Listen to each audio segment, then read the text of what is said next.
SP சேகருக்கு விதிக்கப்பட்ட ஒரு மாத சிறை தண்டனையை உறுதி செய்தது சென்னை உயர்நீதிமன்றம் உத்தரவிட்டிருக்கிறது. எஸ்பி சேகருக்கு எதிராக பிறப்பிக்கப்பட்ட தண்டனை உறுதி செய்யப்பட்டிருக்கிறது. ஒரு மாத தண்டனை அவருக்கு வழங்கப்பட்ட நிலையில் அந்த தண்டனையை நீதிமன்றம் உறுதி செய்திருக்கிறது.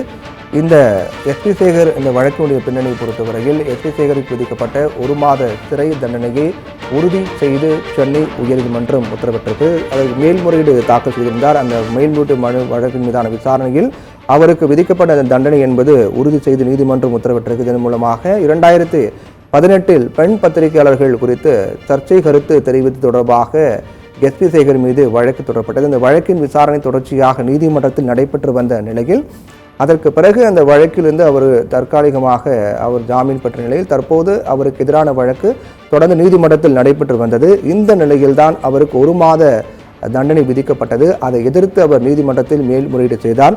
அந்த வழக்கில் அவருக்கு விதிக்கப்பட்ட ஒரு மாத சிறை தண்டனை என்பது உறுதி செய்து சென்னை உயர்நீதிமன்றம் உத்தரவிட்டிருக்கின்றது. எஸ்பி சேகருக்கு விதிக்கப்பட்ட ஒரு மாத சிறை தண்டனையை உறுதி செய்து சென்னை உயர்நீதிமன்றம் உத்தரவிட்டிருக்கிறது. பெண் பத்திரிகையாளர்கள் குறித்து பெண் பத்திரிகையாளர்களை அவமதிக்கும் வகையில் எஸ்பி சேகர் பேசியதாக அவர் மீது வழக்கு தொடரப்பட்டது. அப்போது பல எதிர்ப்புகள், பல்வேறு போராட்டங்களாம் அவருக்கு எதிராக நடத்தப்பட்டன. அவருக்கு எதிராக பல்வேறு போராட்டங்கள் 2018 அவர் பேசிய பேச்சு, அதாவது பெண் பத்திரிகையாளர்கள் குறித்து அவருடைய கருத்து என்பது சர்ச்சை ஏற்படுத்திய நிலையில் அதை தொடர்ந்து பல்வேறு போராட்டங்கள் நடைபெற்றதை அடுத்து அவர் மீது வழக்கு தொடரப்பட்டது. அந்த வழக்கு நீதிமன்றத்தில் நடைபெற்று வந்த நிலையில் பெண் பத்திரிகையாளர்கள் குறித்து அவதூறாக பேசியதற்காக எஸ்பி சேகருக்கு ஒரு மாத சிறை தண்டனை என்பது விதிக்கப்பட்டது. அதை எதிர்த்தவர் சென்னை உயர்நீதிமன்றத்தில் மேல்முறையீடு செய்தார். அந்த மேல்முறையீட்டு வழக்கு விசாரணை என்பது தொடர்ச்சியாக நடைபெற்று வந்த நிலையில் அந்த வழக்கின் விசாரணையில் தற்போது அந்த தண்டனை எஸ்பி சேகருக்கு விதிக்கப்பட்ட ஒரு மாத தண்டனை உறுதி செய்திருக்கிறது சென்னை உயர்நீதிமன்றம்.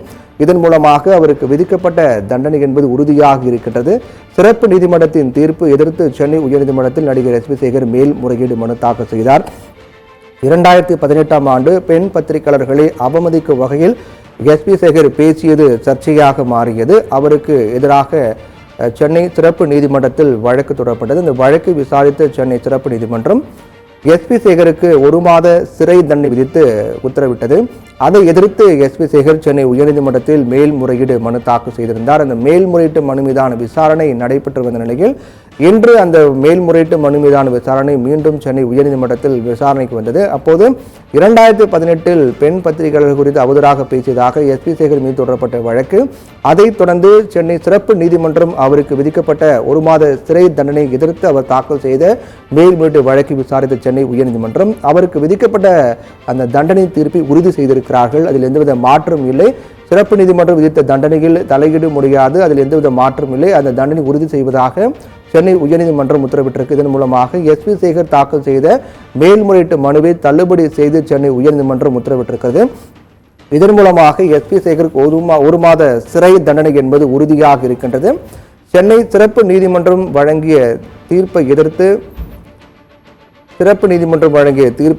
சென்னை உயர்நீதிமன்றத்தில் எஸ்பி சேகர் மேல்முறையீடு மனு தாக்கல் செய்திருந்தார். அந்த வழக்கை விசாரித்த சென்னை உயர்நீதிமன்றம் எஸ்பி சேகர் தாக்கல் செய்த மேல்முறையீட்டு மனுவை தள்ளுபடி செய்திருக்கிறது. இதன் மூலமாக சிறப்பு நீதிமன்றம் விதித்த ஒரு மாத சிறை தண்டனை என்பது எஸ்பி சேகருக்கு உறுதியாக இருக்கிறது. 2018 பெண் பத்திரிகையாளர்கள் குறித்து அவதூறாக பேசிய தொடர்பாக தொடரப்பட்ட வழக்கில் சிறப்பு நீதிமன்றம் விதித்த தீர்ப்பை சென்னை உயர்நீதிமன்றம் உறுதி செய்திருக்கிறது. எஸ்பி சேகருடைய மேல்முறையீட்டு மனு தள்ளுபடி செய்யப்பட்டிருக்கிறது.